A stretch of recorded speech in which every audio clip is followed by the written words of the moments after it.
She was just a child with haunting eyes and a secret so dark it chilled the very air she breathed. At an age when most girls played with dolls and dreamt of fairy tales, she plotted a murder. This is the story of Britain's youngest female killer, a girl forever branded with the chilling moniker, the Devil's Daughter. Her name for now will remain shrouded in the shadows, protected by the courts and the complexities of her youth. But her actions, etched in the annals of criminal history, continue to haunt the quiet corners of our minds. How could someone so young be capable of such unspeakable evil? It's a question that has plagued investigators, psychologists, and the public for years. We will trace her footsteps, from the depths of her despair to the moment she crossed the line, forever altering the course of her life and the lives of those around her. Prepare yourself, dear reader, for what you are about to encounter is a story that will stay with you long after you turn the final page. From the outset, her life was a tapestry woven with threads of despair. Born into poverty, she was a tiny flicker of light swallowed by the oppressive darkness of her surroundings. Her home, a cramped and dilapidated flat in the slums of London, echoed with the hollowness of neglect. Her parents, broken by life's cruel hand, were shadows of their former selves. The sting of alcohol and the despair of unemployment had eroded their humanity, leaving behind empty shells incapable of providing the love and care a child needs. She grew up witnessing a daily parade of violence, substance abuse, and utter hopelessness. It was a toxic environment where survival, not love, was the order of the day. As a small child, she sought solace in the fantastical world of her imagination. But reality always came crashing back, a brutal reminder of her own grim existence. With each passing year, the light within her dimmed further, replaced by a simmering rage and a chilling detachment from the world. It began, as many tragedies do, on an unassuming day. The sun hung high in the sky, casting a deceptive warmth over the cold concrete jungle. Children played in the streets, their laughter a stark contrast to the darkness that was about to unfold. She was alone, as she often was. Her parents, lost in their own world of addiction, were oblivious to her existence. Boredom gnawed at her, a familiar ache in her young soul. It was then, in that moment of utter emptiness, that the seed of a terrible idea took root in her mind. There was a boy, a few years younger than her, who lived in the same dilapidated building. He was a frail child, often the target of bullies, his timid nature marking him as easy prey. She saw in him a reflection of her own vulnerability, her own powerlessness. But instead of empathy, a twisted sense of control bloomed within her. She lured him away with the promise of sweets, leading him to a secluded area behind the building, a place where shadows danced and secrets whispered. The details of what happened next are too horrific to recount here. News of the boy's disappearance spread through the community like wildfire, igniting a firestorm of fear and suspicion. Parents clutched their children a little tighter, their eyes scanning the streets for any sign of danger. The once familiar alleys and playgrounds transformed into menacing labyrinths, each shadow a potential hiding place for evil. The police descended upon the neighborhood, their faces grim, their questions sharp. They interviewed families, scoured the streets, and meticulously combed every inch of the area where the boy was last seen. Days turned into nights, and still there was no sign of him, only a growing sense of dread that whispered on the wind. Then a gruesome discovery. A group of children playing in a derelict building stumbled upon the boy's lifeless body. He was hidden in a dark corner, concealed beneath a pile of debris, his innocent face forever frozen in a mask of terror. The community held its breath, united in grief and horror.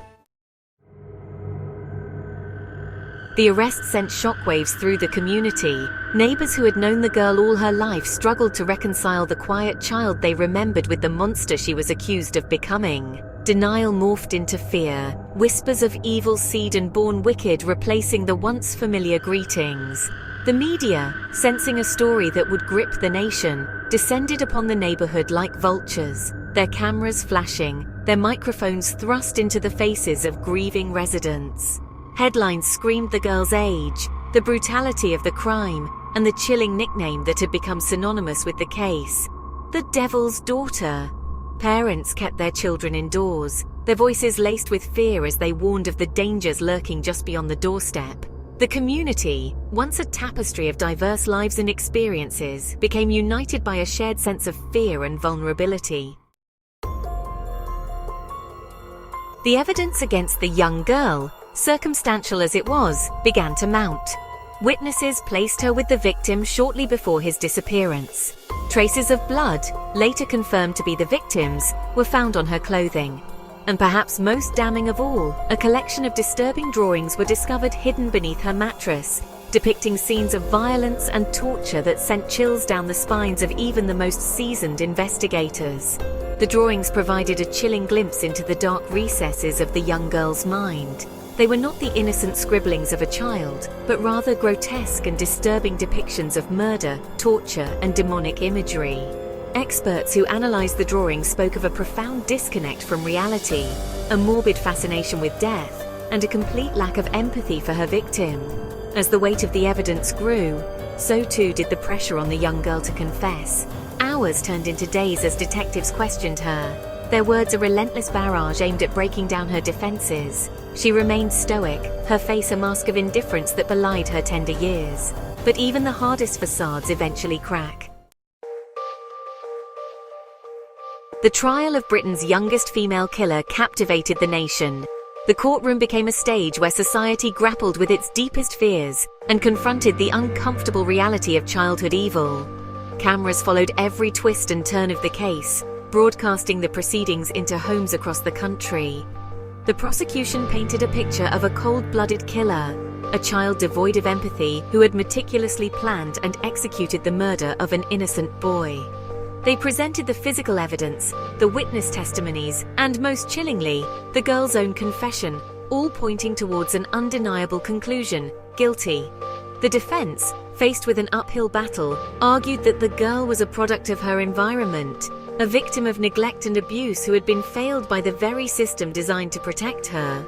The jury, faced with the impossible task of weighing the horrors of the crime against the complexities of the girl's past, deliberated for days. Finally, the verdict was delivered: guilty of manslaughter on the grounds of diminished responsibility. The verdict, while bringing a sense of closure to the legal proceedings, did little to answer the question that had haunted the nation from the outset: how could a child so young commit such a heinous act? Some pointed to the horrors of the girl's upbringing, the relentless cycle of poverty, neglect and abuse that had shaped her formative years.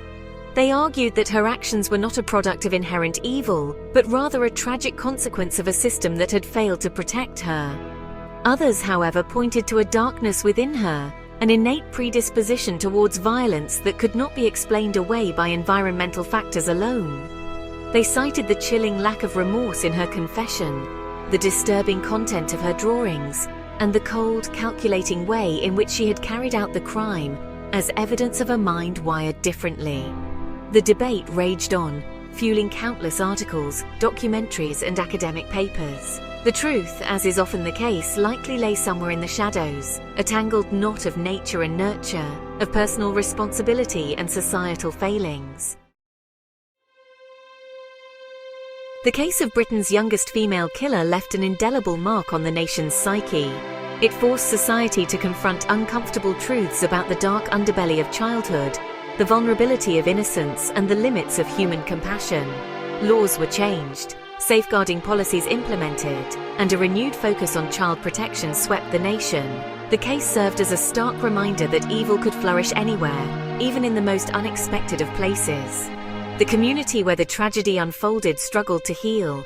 The playground where the boy was last seen alive remained deserted, a silent monument to a life cut tragically short. Families moved away, unable to bear the weight of the memories, the whispers, the constant reminders of the darkness that had visited their doorstep. The girl, sentenced to a secure psychiatric facility, faded from public view, her name whispered in hushed tones, a cautionary tale passed down through generations. Years have passed since the trial of Britain's youngest female killer concluded. The media frenzy has subsided, the headlines have faded, and the nation has moved on to other tragedies. But for those touched by the case, the questions linger, echoing in the quiet corners of their minds. What became of the girl dubbed the Devil's Daughter? Does she still pose a threat, or has she found a measure of redemption within the confines of her confinement? The case serves as a chilling reminder that evil is not always easy to define, that it can take root in the most unexpected of places. It challenges us to confront our own biases, to look beyond the labels we assign to others, and to acknowledge the complexities of human behavior. In the end, the story of Britain's youngest female killer is not just a tale of crime and punishment, but a cautionary tale about the fragility of innocence, the enduring power of trauma, and the importance of seeking understanding, even in the face of the unthinkable.